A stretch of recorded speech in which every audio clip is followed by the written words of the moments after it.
আসসালামু আলাইকুম দর্শক, কেমন আছেন? আমি ভালো নাই। অনেক ভারাক্রান্ত মন নিয়ে এই ভিডিওটি করা। এই ভিডিওটি না করেও পারলাম না। স্ক্রিনে যে ছবিটি আপনারা দেখতে পাচ্ছেন, এই বিষয় নিয়ে আসলে আলোচনা। আমি যে বিষয় নিয়ে আলোচনা করব আপনারা অলরেডি সেটা হয়তো বুঝতে পারতেছেন। খুব খারাপ লাগে। এই যে একটা মর্মান্তিক ঘটনা দৌলতদিয়া ফেরিঘাটে, একটা বাস, যাত্রীবাহী বাস ফেরিঘাটে যে কিভাবে পানিতে পড়ে যায়, এটা আমার মাথায় ধরে না।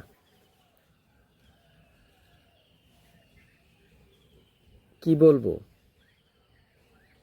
মানে ওই চিত্র দেখলে, যখন আমি চিত্রটা মিডিয়াতে দেখলাম, আমার মাথাটা পুরোটা হ্যাং হয়ে গেছে যে এত মর্মান্তিক ঘটনা সহ্য করার মতো না।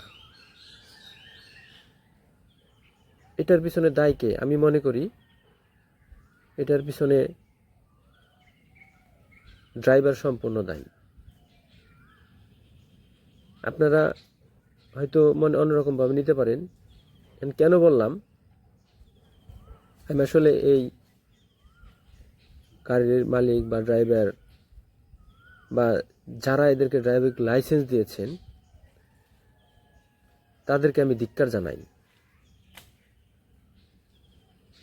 কারণ একটা সেই যশোর না কুষ্টিয়া থেকে ঢাকাগামী বাস, এত দূরের একটা বাস আসবে, সেটা যখন মানে ওখান থেকে রওনা দিবে, রওনা দেওয়ার আগেই তো গাড়ির স্টিয়ারিং ঠিক আছে কিনা, গাড়ির কোনো জায়গায় ত্রুটি আছে কিনা, এতগুলা যাত্রী ভরা এই বাসের মধ্যে, তাহলে এতগুলো মানুষের জীবন একটা বাসের উপর, হাওয়ার উপরে চলে আসে, তাহলে এটা আগে খেয়াল করবে না? আগে এটা অবজারভেশন করে দেখবে না? দেখে শুনে তারপর গাড়ি ছাড়বে না? সেটা কি তারা করে? তাদের শুধু দরকার টাকা, ছাড়তে পারলেই, পৌঁছে দিতে পারলেই টাকা। আরে বাবা, এই কুষ্টিয়া থেকে ঢাকা পর্যন্ত আসতে তো অনেকগুলা বিপদের সম্মুখীন হইতে হয়। কখন কোন বিপদ আসে বলা যায়? স্টিয়ারিং ফেল হইতে পারে, যান্ত্রিক ত্রুটি হইতে পারে। আর যদি যান্ত্রিক ত্রুটি হয় সেটা আছে, ড্রাইভারে যদি অদক্ষ হয় তাহলে তো যে কোনো মুহূর্তে বিপদ হইতে পারে। এই যে জিনিসগুলা, তাহলে একটা ড্রাইভার, তার একটা জীবন এতগুলো জীবন কেড়ে নেওয়ার অধিকার তো তার নাই, তাই না ব্যাপারটা?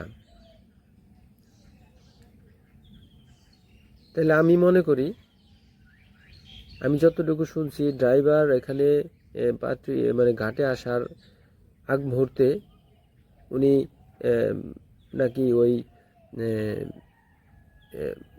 হেল্পারকে বলছে যে আমি একটু নিচে আসি, রেস্ট নেই, তুমি গাড়িটা ফেরির মধ্যে উঠাও।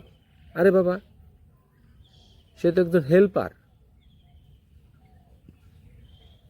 তাকে কোন জ্ঞানে, আমি আসলে ধিক্কার জানাই এই ড্রাইভারকে। কোন জ্ঞানে হেল্পারকে বললো যে তুমি ওই ফেরির মধ্যে যাইয়া এই বাসটা উঠাও? সে হেল্পার হেগে গাড়ি চালাইতে পারে? তার কি কোনো লাইসেন্স আছে? আর আমি বুঝি না, এই যে ড্রাইভারগুলোকে বিআইটি যে ইগুলা অনুমতি দেয়, এরা কি মূর্খ না শিক্ষিত না ট্রেনিং প্রাপ্ত, না আসলেও ড্রাইভিং করতে পারে কিনা? আমার মনে হয় এটা আমার প্রশ্ন রইল, এরা কিভাবে এগুলার ড্রাইভিং লাইসেন্স দিয়ে থাকে, এটা আমার কাছে প্রশ্ন রইল। তো আমার সর্বোপরি কথা হচ্ছে, আমি আসলে এই ধিক্কার জানাই এই ব্যাপারগুলোকে। এই ড্রাইভার কেন উনি হেল্পারকে দিয়ে ড্রাইভারি করলো? এখন বলতেছে গাড়ির ব্রেক ফেল হয়ে গেছে। আরে বাবা, তুমি নিয়ে যাও, তারপরে বুঝতাম যে ব্রেক ফেল হয়ে গেছে কিনা, হয়েছে কিনা না হয়েছে। হেল্পার আসলে তার ব্যালেন্সই রাখতে পারে নাই, সে তো আসলে গাড়ি চালাইতেই জানে না। তাহলে চালাইতে জানে, তাহলে এতগুলো মানুষের জীবনের ড্রাইভার কে নিবে?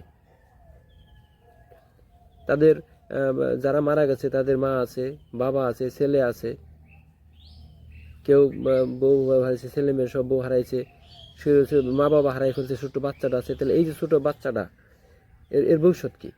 কি করবে সে? কিভাবে বড় হবে? তার দায়ভার কে নেবে? তাকে লালন পালনের দায়িত্ব কে নেবে? তাহলে এতগুলো মানুষের হাহাকার। আসলে আমি কর্তৃপক্ষকে অনুরোধ জানাবো, এর যেন যথোপযুক্ত তদন্ত হয় এবং তদন্ত করে সঠিক তথ্য বের করে যেন উপযুক্ত শাস্তির ব্যবস্থা করা হয় এদেরকে। এটা আমার সরকারের প্রতি বা প্রশাসনের প্রতি আমার অনুরোধ রইল। যাই হোক, আসলে মর্মান্তিক, মন মানসিকতা খুব খারাপ। এই ঘটনা দেখলে, এই চিত্র দেখলে কারো মাথায় ঠিক থাকার কথা না।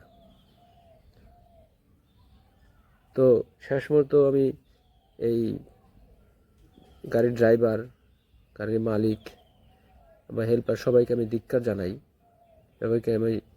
জানাই। তো উপযুক্ত বিচার অবশ্যই সঠিক তদন্তের মাধ্যমে করা হবে, এই আশায় ব্যক্ত করে ভিডিওটি এখানেই শেষ করছি। আল্লাহ হাফেজ।